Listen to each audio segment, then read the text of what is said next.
प्यारे बच्चों, आप सभी लॉकडाउन के कारण अपने अपने घरों में हैं। ऐसे समय में हम लेकर आए हैं आपके लिए डिजी साथ कार्यक्रम।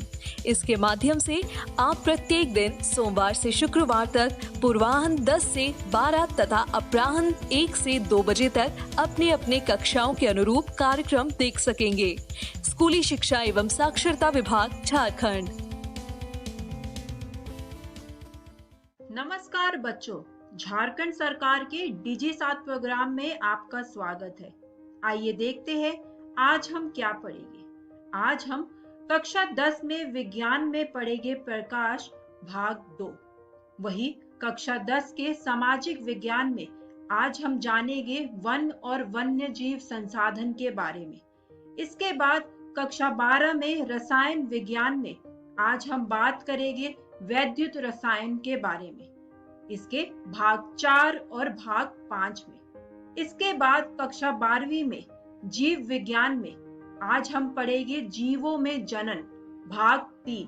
मैं आशा करती हूँ कि अभी तक आप सभी ने अपनी कॉपी और कलम ले ली होगी, ताकि आज पढ़ाए जाने वाले महत्वपूर्ण बातों को आप लिख पाए। तो चलिए शुरू करते हैं आज का अध्याय। नमस्कार दोस्तों, आज जो हम अध्याय करने जा रहे हैं उसका नाम है प्रकाश, परावर्तन तथा अपवर्तन। आज हम इसका दूसरा भाग करेंगे। तो चलिए देखते हैं इस भाग में हम क्या सीखने वाले हैं। तो इस भाग में हम सीखेंगे गोलीय दर्पणों द्वारा प्रतिबिंब कैसे बनता है। परंतु प्रतिबिंब बनाना सीखने से पहले हमें कुछ शब्दावली जानना जरूरी हो जाता है, क्योंकि हम इन शब्दावली का इस्तेमाल करेंगे जब हम दर्पणों द्वारा प्रतिबिंब बनाने की बात करेंगे। ये जितने भी शब्दावली हैं उनसे एग्जाम में 1 नंबर के प्रश्न पूछे जा सकते हैं, तो इन्हें ध्यान से देखिएगा। सबसे पहला है ध्रुव, जिसे हम P से भी डिनोट करते हैं। गोलीय दर्पणों के परावर्तक पृष्ठ के केंद्रकों को दर्पण का ध्रुव कहते हैं। यह दर्पणों के पृष्ठ पर स्थित होता है।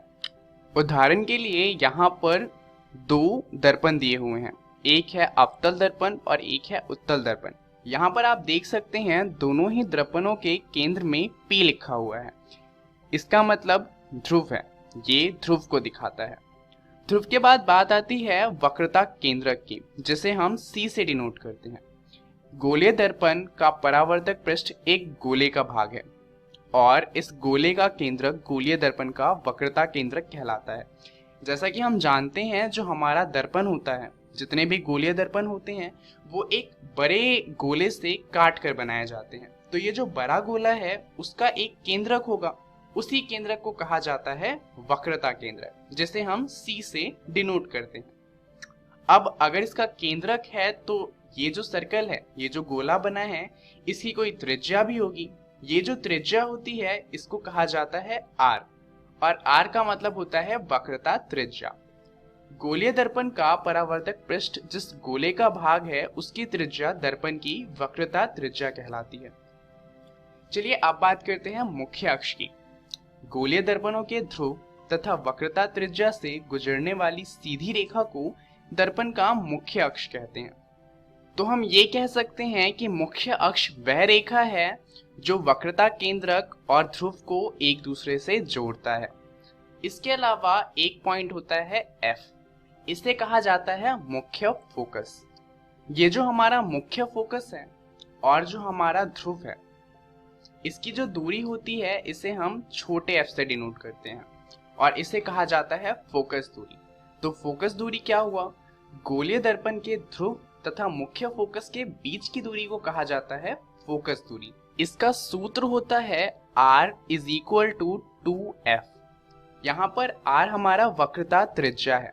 अब जैसा कि हम जानते हैं, जो वक्रता केंद्रक है हमारा C और जो हमारा ध्रुव है, हमारा मुख्य फोकस उसके बिल्कुल बीच में होता है।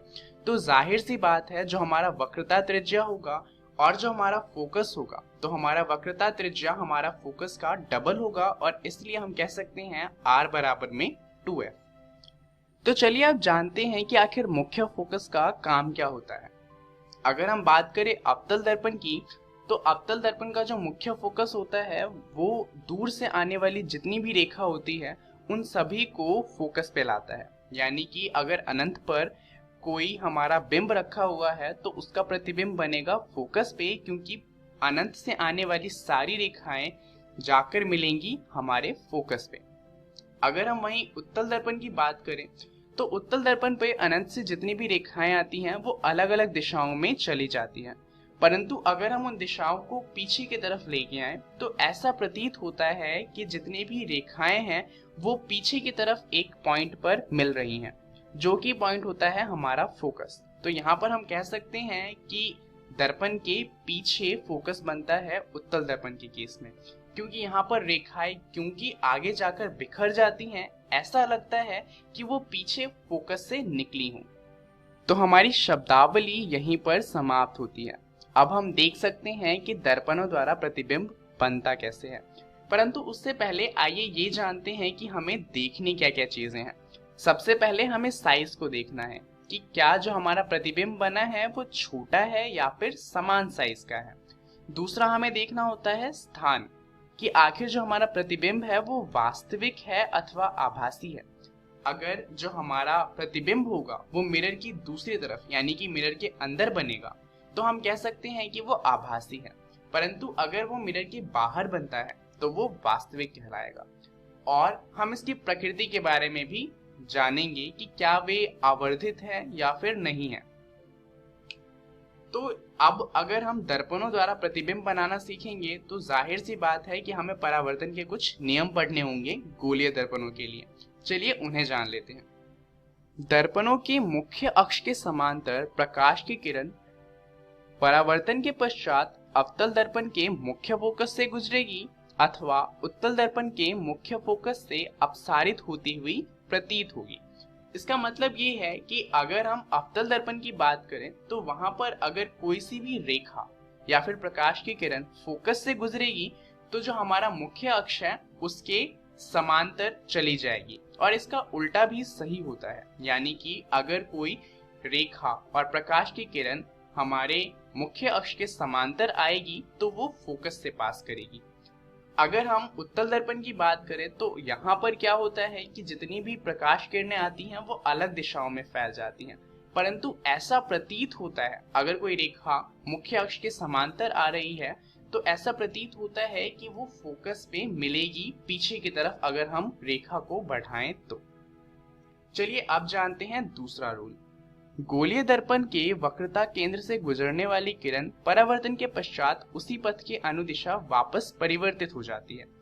इसका मतलब ये है कि जो हमारा C पॉइंट है उससे कोई रेखा आती है हमारे दर्पण पे, तो जिस एंगल से वो आई है उसी पथ पे वो वापस भी चली जाएगी। चलिए फाइनली अब बचता है हमारा आखिरी रूल। हमारा आखिरी रूल है आपतित तथा परावर्तित किरणें आपतन बिंदु यानी कि P पर मुख्य अक्ष से समान कोण बनाते हुए परावर्तन के नियमों का पालन करती हैं। इसका मतलब ये है कि जो हमारा P पॉइंट है उस पे कोई किरण आएगी तो वो जिस एंगल पर आएगी उसी एंगल पर वो परावर्तित भी हो जाएगी, जैसा कि आप इमेज में देख सकते हैं। तो अब हमने सारे रूल पढ़ लिए और हमने सारे के सारे शब्दावली जान लिए। अब फाइनली हम दर्पणों द्वारा प्रतिबिंब बनाना सीख सकते हैं। तो यहाँ पर चलिए शुरुआत करते हैं अवतल दर्पण से। अब हमें करना क्या है कि सबसे पहले जो हमारा बिंब है उसे हम सबसे दूर रखेंगे यानी कि अनंत पे रखेंगे, और धीरे धीरे इस बिंब को पास लाते जाएंगे और देखेंगे कि जो हमारा प्रतिबिंब है उसमें क्या बदलाव हो रहा है। तो जब हम अनंत पर डालते हैं तो अनंत पर रखे बिंब से हमेशा पैरेलल रेखाएं आती हैं। अब जैसा कि हम जानते हैं कोई समांतर रेखा आएगी मुख्य अक्ष पे तो वो फोकस से पास करेगी, तो इसलिए जो हमारा इमेज बनेगा यानी कि जो हमारा प्रतिबिंब बनेगा वो बनेगा फोकस पर। ये अत्यधिक छोटा होगा और ये बिंदु के आकार का होगा, और क्योंकि ये इमेज की उसी तरफ बना है जिस तरफ इमेज है तो हम कह सकते हैं कि ये एक वास्तविक इमेज होगा और ये उल्टा होगा। अब इसके बाद हमें वस्तु को थोड़ा पास लाना है, तो अब हम क्या करते हैं कि C से थोड़ा सा पीछे रखते हैं इसे। अब यहाँ पर आप देख सकते हैं एक रेखा हमने सेंटर से पास करी है यानी कि वक्रता केंद्रक से, और दूसरी समांतर पास करी है मुख्य अक्ष से, जो फोकस से पास हो जाएगी। तो यहाँ पर जो हमारा प्रतिबिंब बनेगा वो बनेगा F तथा C के बीच में। यहाँ पर जो बनेगा इमेज वो छोटा होगा और वास्तविक होगा तथा उल्टा होगा। जब हम वस्तु को थोड़ा और पास लाएंगे, यानी कि इस बार हम इसे रखते हैं C पर, तो C पर रखने पर हम देखेंगे कि जो प्रतिबिंब बनता है वो भी C पर ही बनता है और जो साइज है वो समान साइज है और ये वास्तविक है तथा उल्टा है। अब तक आपने एक बात नोटिस करी होगी कि जैसे जैसे हम वस्तु को पास लाते जा रहे हैं, जो हमारा साइज है वो बढ़ता जा रहा है। पहले बिंदु के आकार का था, फिर छोटा हुआ और अब समान साइज का हो गया। और जितने भी हैं वो सभी वास्तविक बने हैं तथा उल्टे बने हैं।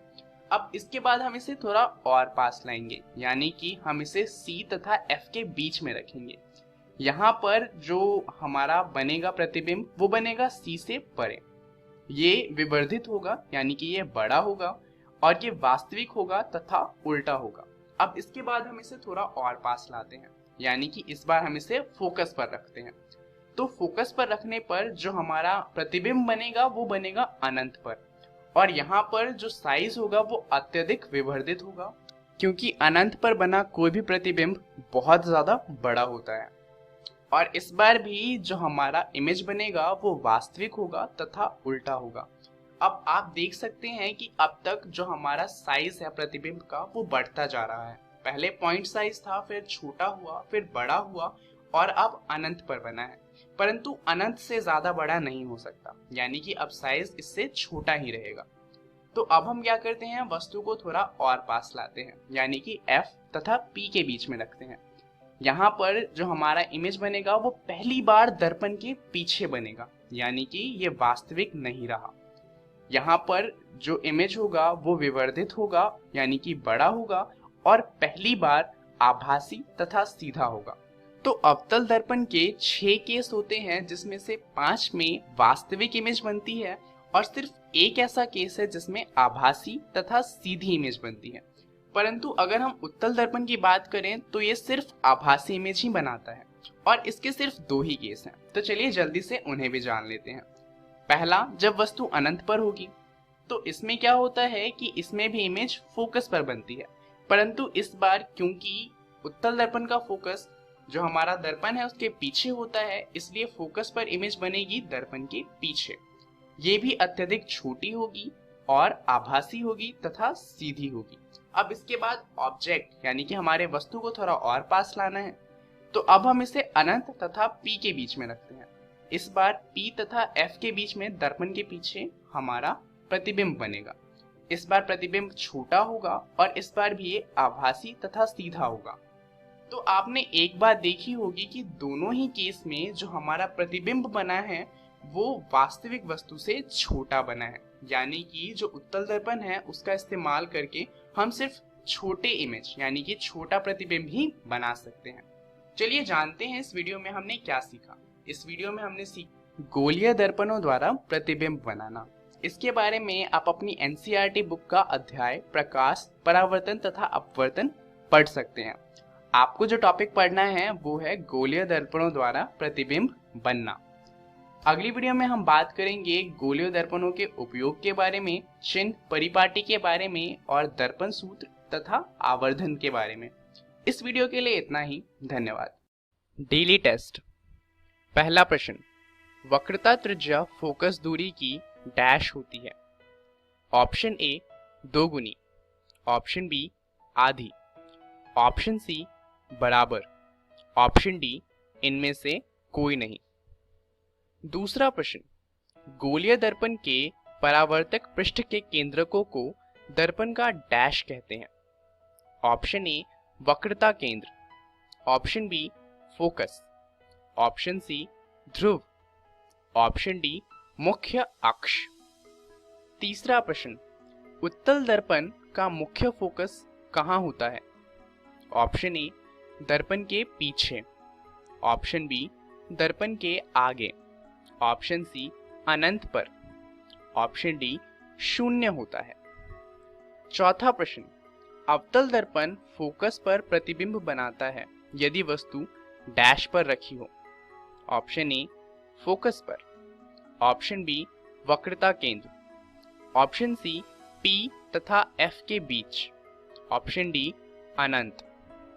पांचवा प्रश्न, उत्तल दर्पण हमेशा डैश प्रतिबिंब बनाता है, ऑप्शन ए आभासी एवं उल्टा, ऑप्शन बी आभासी एवं सीधा, ऑप्शन सी वास्तविक एवं उल्टा, ऑप्शन डी वास्तविक एवं सीधा।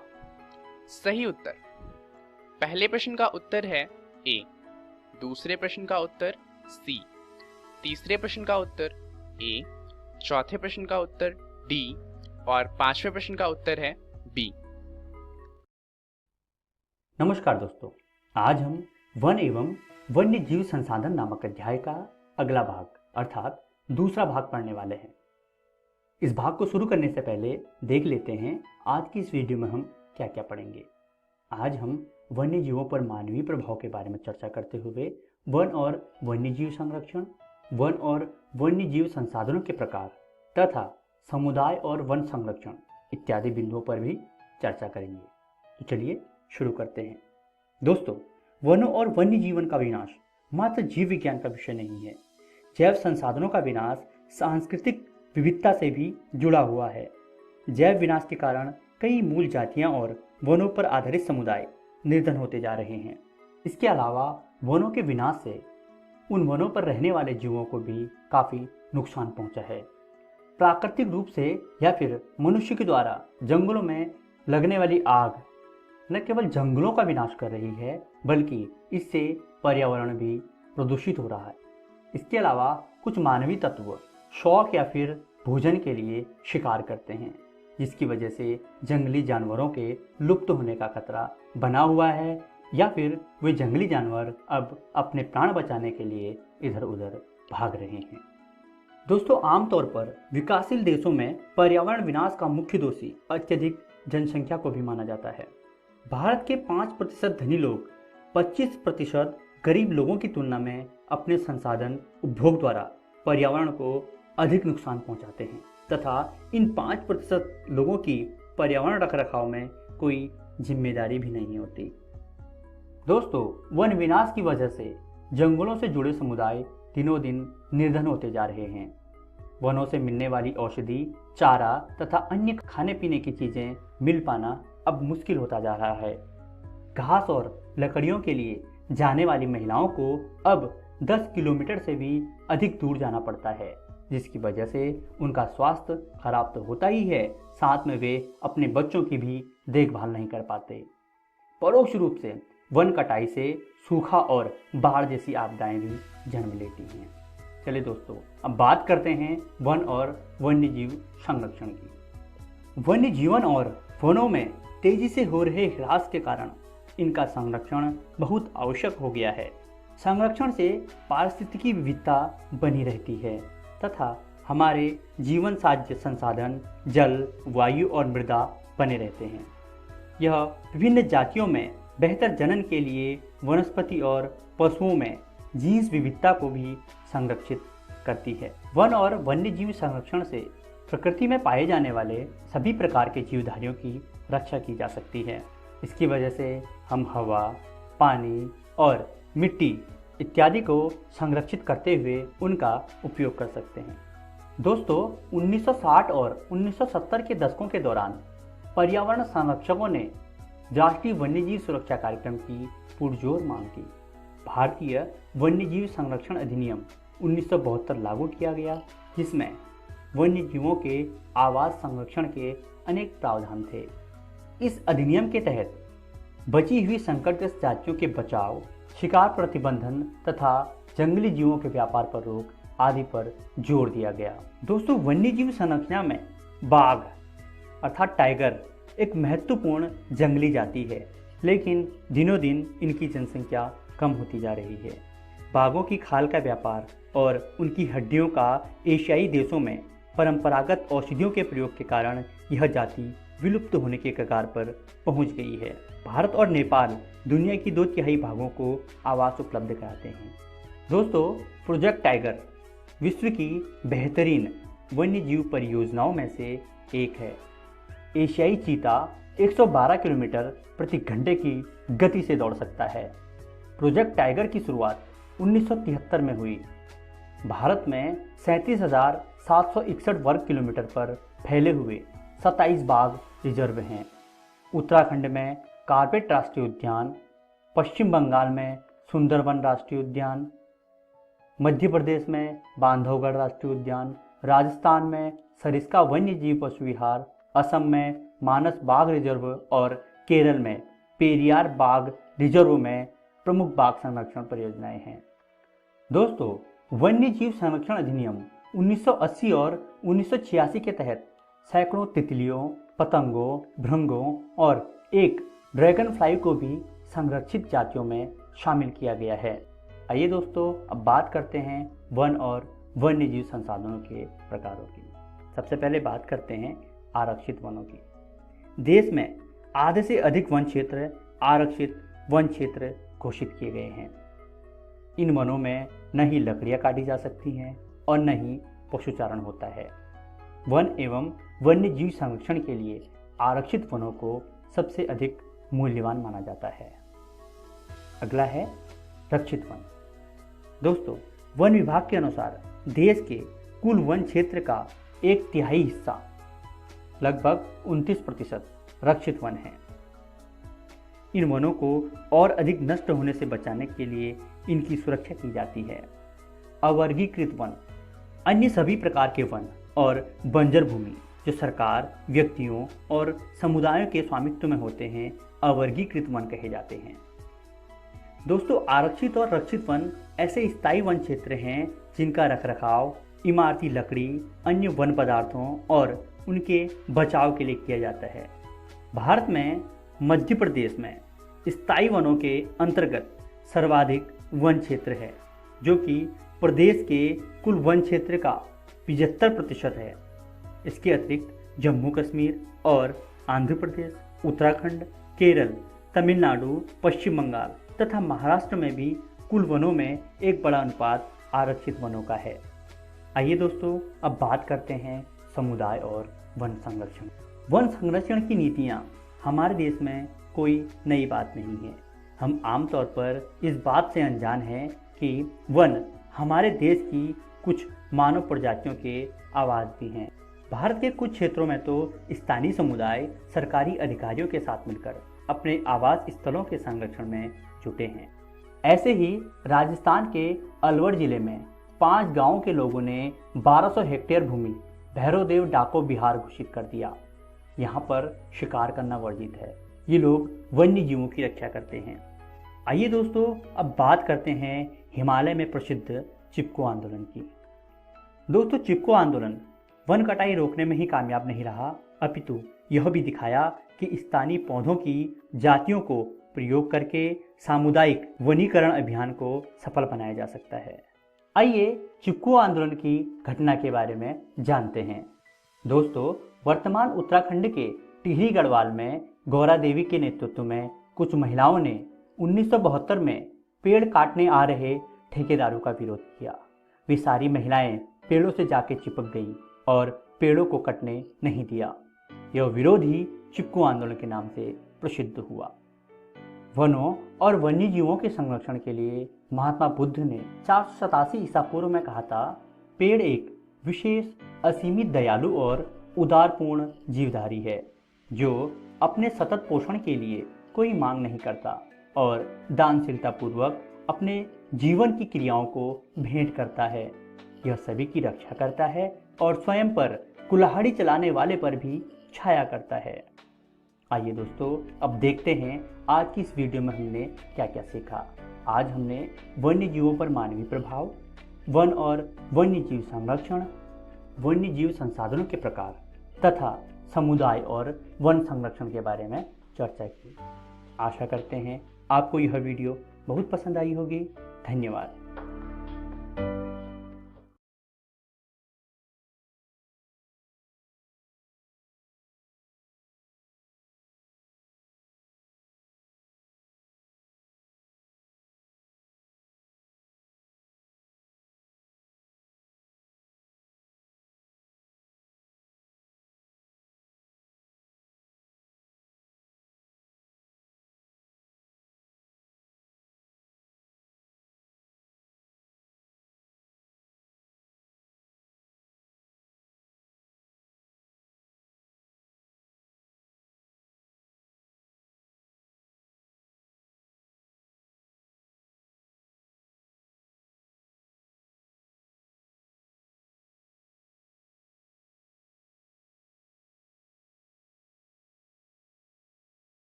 वन एवं वन्य जीव संसाधन। आइए कुछ प्रश्नों और उनके उत्तरों को जानते हैं। पहला प्रश्न है, वनों से आपका क्या आशय है? इसका उत्तर है, वन उस बड़े भूभाग को कहते हैं जो पेड़ पौधों एवं झाड़ियों द्वारा आच्छादित होते हैं। वन जैव विविधताओं का आवास होता है। अगला प्रश्न है, आरक्षित वन किन्हें कहा जाता है? जो वन जलवायु की दृष्टि से महत्वपूर्ण होते हैं उन्हें आरक्षित वन कहते हैं। इसमें न तो लकड़ियां काटी जा सकती हैं और न ही पशुचारण होता है। अगला प्रश्न है, चिपको आंदोलन कब और कहां हुआ? इसका उत्तर है, चिपको आंदोलन उत्तराखंड के टिहरी गढ़वाल में 1972 में प्रारंभ हुआ। इसमें गौरा देवी के साथ अन्य महिलाओं ने ठेकेदारों द्वारा पेड़ों को नहीं कटने दिया। अगला प्रश्न है, महात्मा बुद्ध ने 487 ईसा पूर्व में वनों के लिए क्या कहा था? इसका उत्तर है, महात्मा बुद्ध ने कहा था, पेड़ एक विशेष असीमित दयालु और उदारपूर्ण जीवधारी है जो अपने सतत पोषण के लिए कोई मांग नहीं करता और दानशीलता पूर्वक अपने जीवन की क्रियाओं को भेंट करता है। यह सभी की रक्षा करता है और स्वयं पर कुल्हाड़ी चलाने वाले को भी छाया प्रदान करता है। दोस्तों, अगला प्रश्न है, प्रोजेक्ट टाइगर के बारे में आप क्या जानते हैं? इसका उत्तर है, प्रोजेक्ट टाइगर की शुरुआत 1973 ईस्वी में हुई। भारत में 37,761 वर्ग किलोमीटर पर फैले हुए 27 बाघ रिजर्व हैं। उत्तराखंड में कार्बेट राष्ट्रीय उद्यान, पश्चिम बंगाल में सुंदरबन राष्ट्रीय उद्यान, मध्य प्रदेश में बांधवगढ़ राष्ट्रीय उद्यान, राजस्थान में सरिस्का वन्यजीव पशु विहार, असम में मानव बाघ रिजर्व और केरल में पेरियार बांध रिजर्व भारत में प्रमुख बाघ संरक्षण परियोजनाएं हैं। अगला प्रश्न है, वनों के विनाश होने से क्या क्या परेशानियां देखी जाती हैं? इसका उत्तर है, वन विनाश की वजह से जंगलों से जुड़े समुदाय दिनों दिन निर्धन होते जा रहे हैं। वनों से मिलने वाली औषधि, चारा तथा अन्य खाने पीने की चीजें मिल पाना अब मुश्किल होता जा रहा है। घास और लकड़ियों के लिए जाने वाली महिलाओं को अब 10 किलोमीटर से भी अधिक दूर जाना पड़ता है, जिसकी वजह से उनका स्वास्थ्य खराब होता ही है, साथ में वे अपने बच्चों की देखभाल भी नहीं कर पाते। परोक्ष रूप से वन कटाई से सूखा और बाढ़ जैसी आपदाएं भी जन्म लेती हैं। दोस्तों, आशा करते हैं आपको ये प्रश्न उत्तर अच्छे से समझ में आए होंगे। धन्यवाद।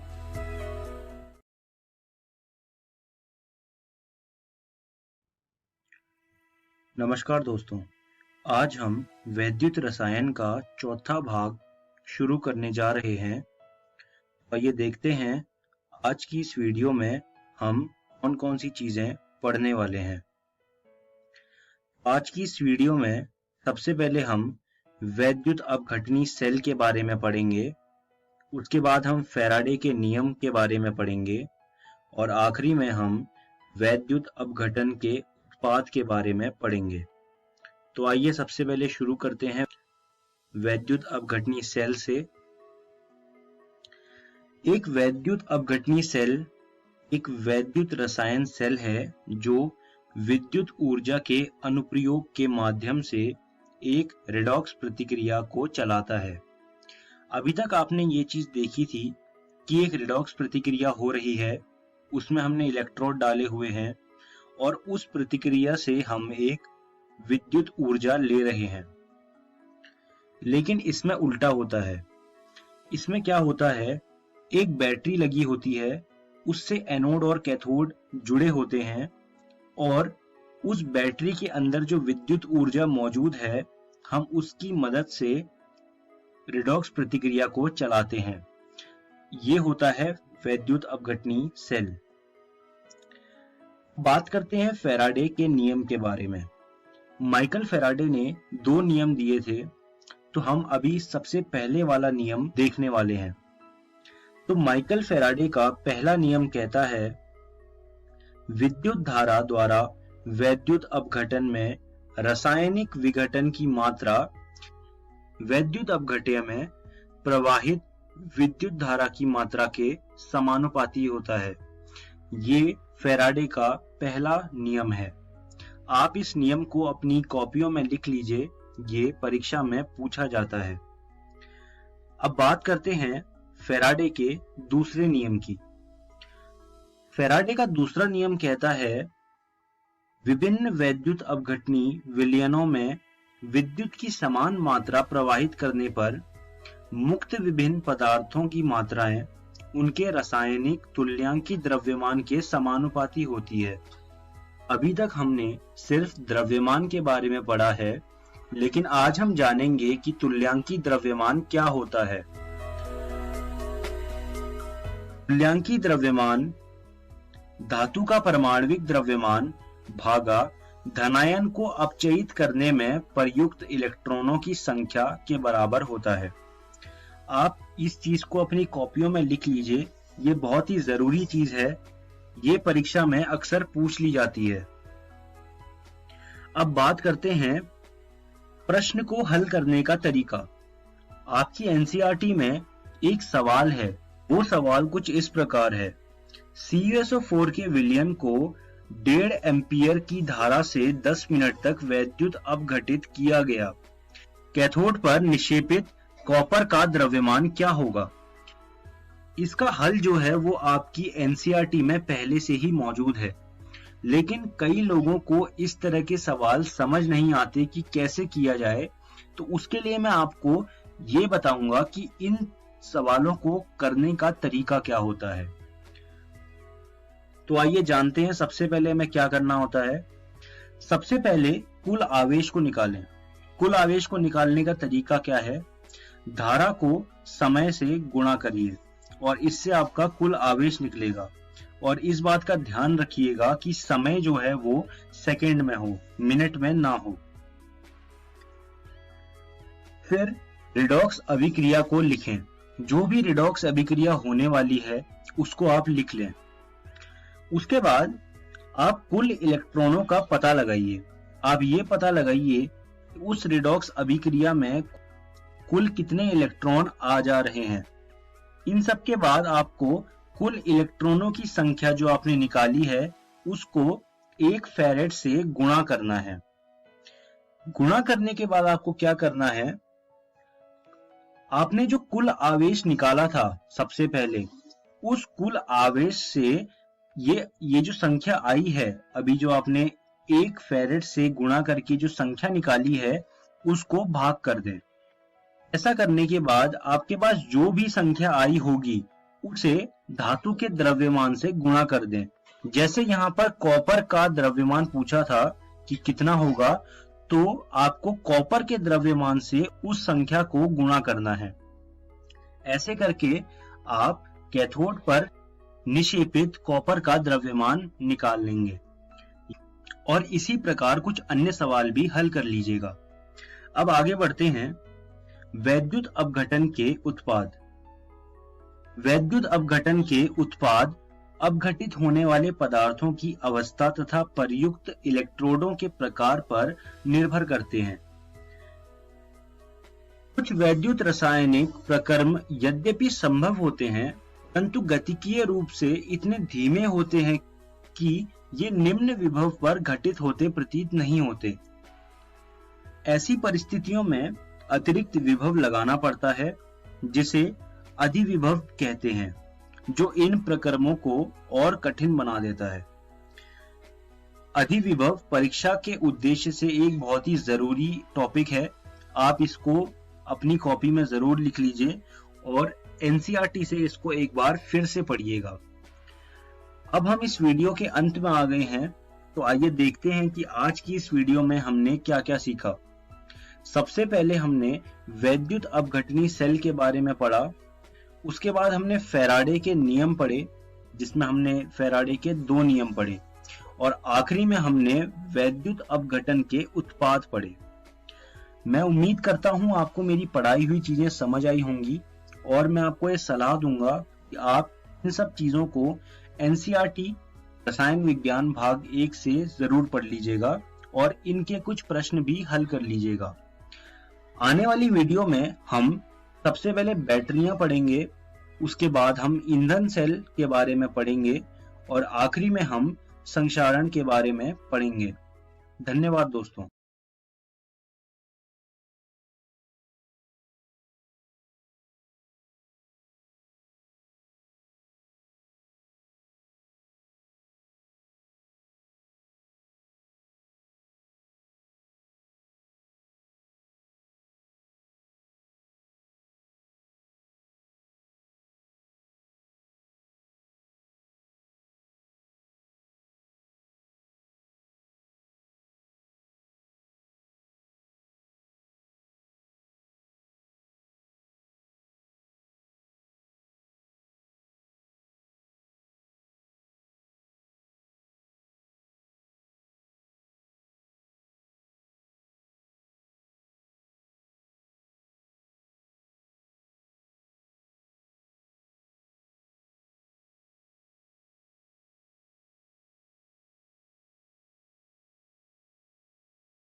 नमस्कार दोस्तों, आज हम वैद्युत रसायन का 5वां भाग शुरू करने जा रहे हैं।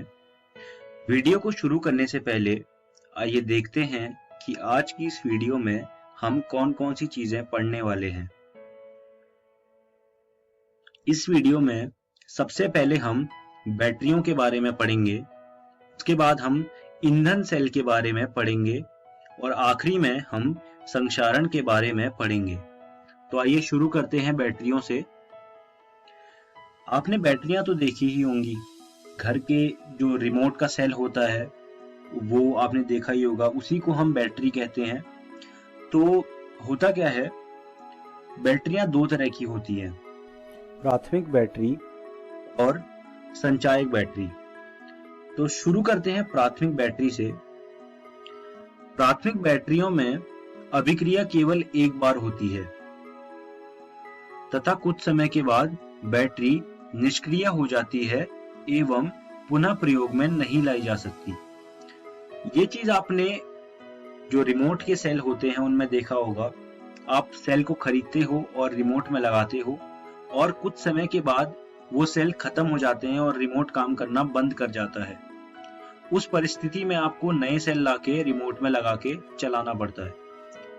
तो जो आप रोजमर्रा की जिंदगी में बैटरियां देखते हो वो ज्यादातर प्राथमिक बैटरियां ही होती हैं, जैसे रिमोट की बैटरी या फिर खिलौने की बैटरी या फिर इस तरह की अन्य बैटरियां, वो प्राथमिक बैटरियां होती हैं। प्राथमिक बैटरियों में जिंक का एक पात्र होता है जो एनोड का कार्य करता है और कार्बन की एक छड़ होती है जो कैथोड का कार्य करती है। आप चित्र में देख सकते हैं, कार्बन की छड़ है और जिंक कप है। इसके बीच में MnO2 कार्बन का जल और NH4Cl का एक पेस्ट मौजूद होता है। कार्बन छड़ और जिंक कप के बीच में ये पेस्ट मौजूद होता है। आप ये प्राथमिक बैटरी का चित्र अपनी कॉपियों में बना लीजिए। अब आगे बढ़ते हैं और बात करते हैं संचायक बैटरी की।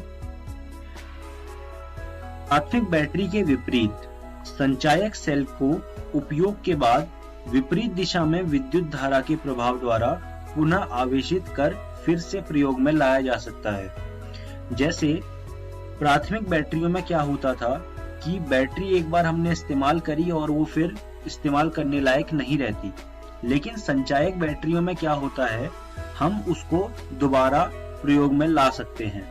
इसके लिए हमें क्या करना होता है, विद्युत की धारा को विपरीत दिशा में प्रवाह कराना होता है। तो ये होती हैं संचायक बैटरियां। आप देख सकते हैं संचायक बैटरी में भी एनोड होता है और कैथोड होता है। एनोड में माइनस का साइन होता है और कैथोड में प्लस का साइन होता है और इसमें कुछ मात्रा में सल्फ्यूरिक अम्ल भी मौजूद होता है। ये थी संचायक बैटरियां। अब आगे बढ़ते हैं ईंधन सेल। ऐसे गैल्वेनी सेलों को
नमस्कार दोस्तों, आज की इस वीडियो में हम पढ़ेंगे जीवों में जनन का भाग 3। पिछली वीडियो में हमने अलैंगिक जनन और उसके प्रकारों के बारे में पढ़ा था। इस वीडियो में हम पढ़ेंगे लैंगिक जनन के प्रकार और युग्मक जनन। तो चलिए शुरुआत करते हैं। लैंगिक जनन वह क्रिया है जिसमें दो विपरीत लिंग के युग्मकों के संयुग्मन के पश्चात युग्मनज बनता है और इसी युग्मनज में परिवर्धन के फलस्वरूप नए जीव का निर्माण होता है। इस प्रक्रिया में नर और मादा दो जनकों की आवश्यकता होती है। अलग अलग शारीरिक संरचना होने के बावजूद लगभग सभी जीव लैंगिक जनन का एक जैसा पैटर्न दर्शाते हैं। सभी अपने अपने जीवन काल में एक निश्चित समय अवधि में ही लैंगिक जनन करने में सक्षम होते हैं और उस अवधि को जनन प्रावस्था कहते हैं। यह अवस्था किशोर अवस्था और वृद्धावस्था के बीच में होती है। सभी जीव अपने अपने जीवन में वृद्धि की एक निश्चित अवस्था एवं परिपक्वता तक पहुंचते हैं। इसके बाद ही लैंगिक जनन करने में सक्षम होते हैं। यह अवस्था किशोर अवस्था कहलाती है। पौधों में किशोर अवस्था को कायिक प्रावस्था भी कहते हैं। पौधों में किशोर अवस्था और कायिक प्रावस्था एक जीवन चक्र में बारी बारी से भी हो सकती है। पौधों में पुष्पों का खिलना जनन अवस्था के प्रारंभ का सूचक है। एक पौधा अपने जीवन चक्र में कितने बार फल अथवा बीज उत्पन्न कर सकता है, इस आधार पर उसे दो श्रेणियों में विभाजित किया जाता है। पहला है मोनोकार्पिक। इन पौधों में पुष्पीकरण इनके जीवन चक्र में सिर्फ एक बार होता है। इनके उदाहरण हैं गेहूं या फिर चावल। आपने देखा होगा कि हर साल गेहूं या चावल की फसल प्राप्त कर लेने के बाद सारे पौधों को काट दिया जाता है। फिर अगली फसल के लिए नए पौधे उगाए जाते हैं। अगली श्रेणी है पॉलीकार्पिक। इनमें पुष्पीकरण इनके जीवन काल में कई बार होता है। इसके उदाहरण हैं सेब का पेड़ या फिर आम का पेड़ आदि। जैसा कि एक बार हम पेड़ से सेब तोड़ लें तो फिर सेम पौधे में फिर अगले साल फल उगाते हैं। पर इसमें कुछ अपवाद भी हैं, जैसे कि नीला कुरिंची, जो कि 12 सालों में एक बार ही खिलता है।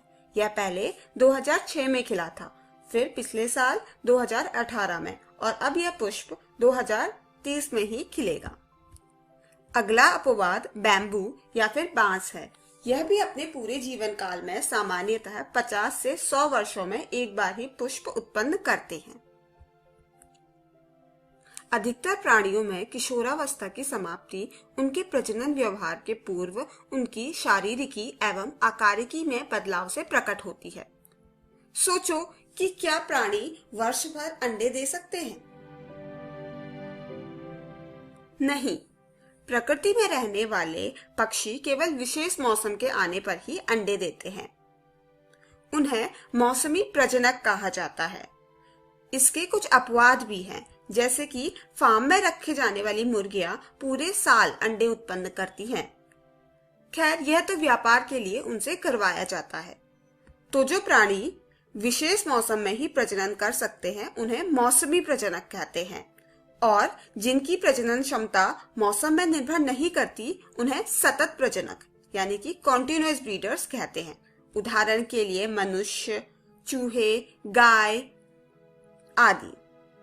जनन प्रावस्था के दौरान मादा के अंडाशय की सक्रियता में चक्रिक परिवर्तन आने लगते हैं।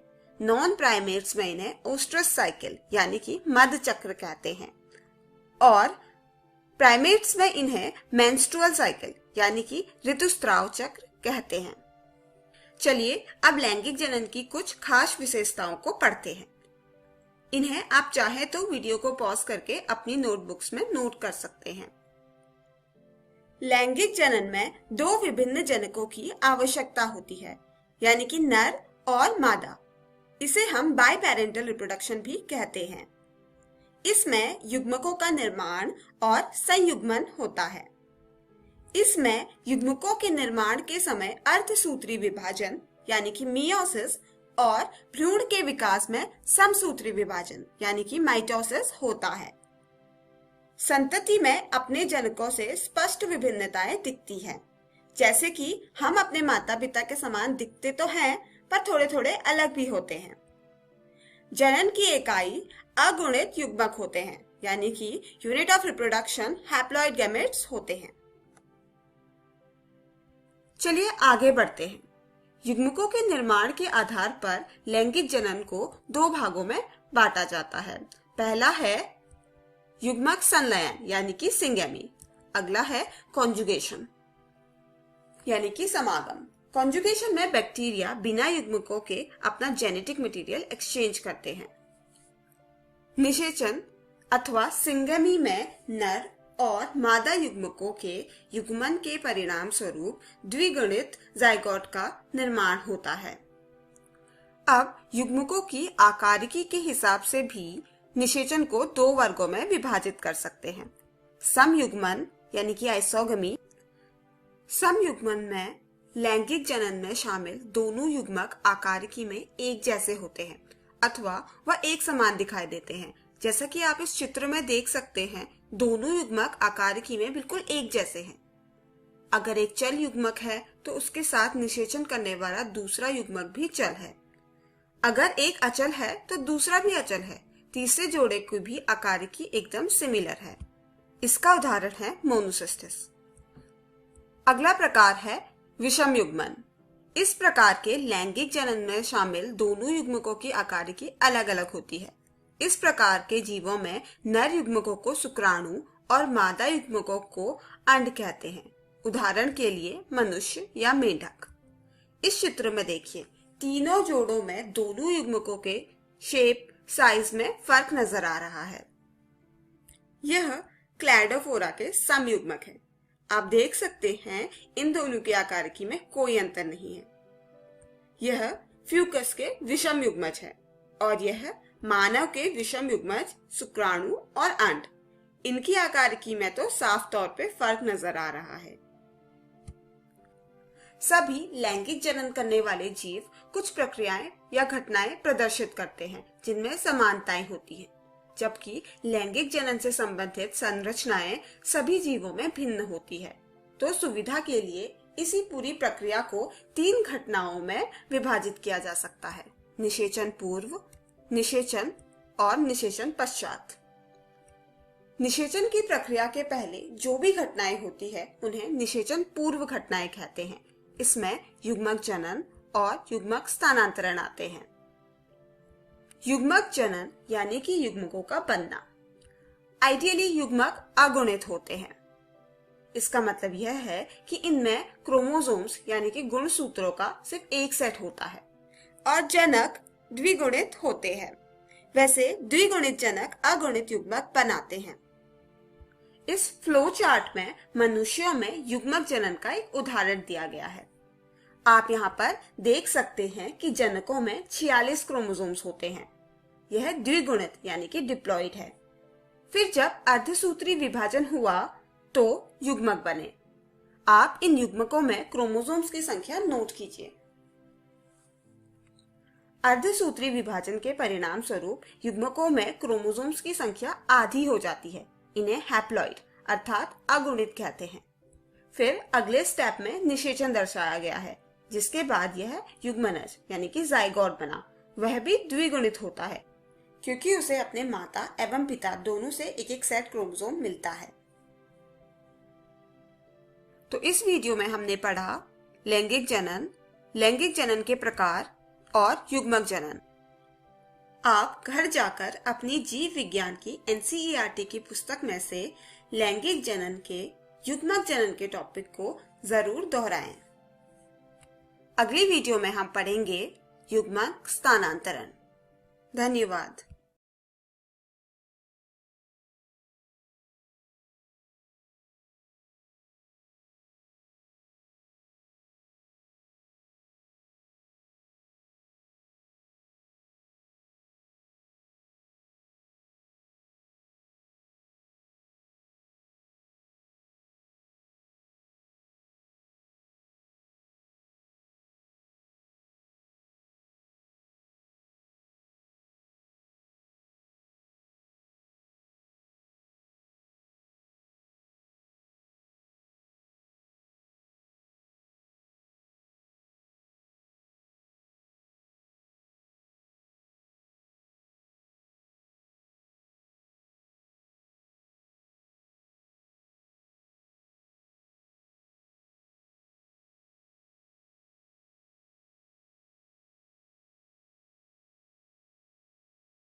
हेलो बच्चों, आशा है आज के सभी पाठ आपको बहुत अच्छे से समझ आ गए होंगे।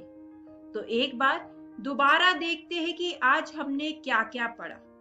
आज हमने कक्षा 10वीं में विज्ञान में बात करी प्रकाश के भाग 2 की। वही कक्षा 10वीं के सामाजिक विज्ञान में आज हमने जाना वन और वन जीवन संसाधन के बारे में, इसके भाग 2 में। इसके बाद हम लोगों ने कक्षा 12वीं में बात करी रसायन विज्ञान में वैद्युत रसायन के बारे में, इसके भाग 4 और भाग 5 में। इसी के साथ हम लोगों ने कक्षा 12वीं के जीव विज्ञान में जीवों में जनन भाग 3 के बारे में भी बात की। बच्चों, एक जरूरी सूचना, अगर आप अभी के देखे गए एपिसोड को पुनः देखना चाहते हैं तो वो आप ठीक 3 बजे से इकोवेशन के YouTube चैनल पर देख सकते हैं। YouTube पर जाकर DigiSat इकोवेशन सर्च करके आप उन्हें दोबारा देख सकते हैं। धन्यवाद।